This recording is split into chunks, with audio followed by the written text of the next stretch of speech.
రేపు 11వ తారీఖున మహాత్మా జ్యోతిరావు గారు పూలే జయంతి జరుగుతుంది. అంటే ఆయన 199 సంవత్సరాలు అయింది.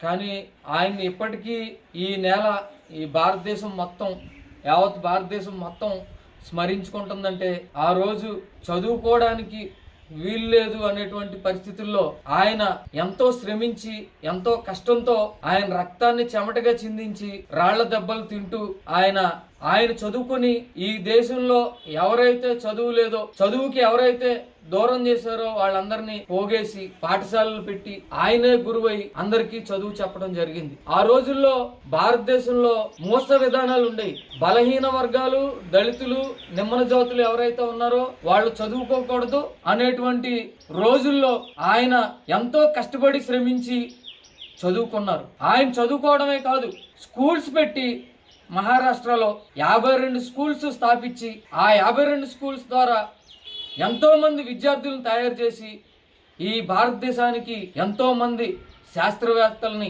ఇంజనీర్లని, రాజకీయ నాయకుల్ని తయారు చేసి ఆయన భారత రాజ్యాంగ నిర్మాతని ఎవరైతే ఉన్నారో డాక్టర్ బిఆర్ అంబేద్కర్ గారికి కూడా ఆయన ఆదర్శప్రాయంగా నిలిచి పూలే గారినే ఆదర్శంగా తీసుకుని ఆయన పూలే గారి బాటలో అంబేద్కర్ గారు కూడా ఉండటం జరిగింది. పూలే గారు, సావిత్రిబాయి పూలే గారు వేసినటువంటి బాటల ద్వారానే ఈరోజు ఈ దేశంలో అందరికీ చదువు అనేది వచ్చిందని ఈ సందర్భంగా తెలియజేస్తూ వైకే న్యూస్ చూస్తున్న ప్రేక్షకులందరికీ జ్యోతిరావు పూలే గారి జయంతి సందర్భంగా శుభాకాంక్షలు తెలియజేస్తూ, ఆయనకి పూలే గారి గురించి ఎన్ని మాటలు చెప్పినా సరే ఈ తక్కువే అని అందరికీ తెలియజేస్తూ సెలవు తీసుకుంటున్నాను.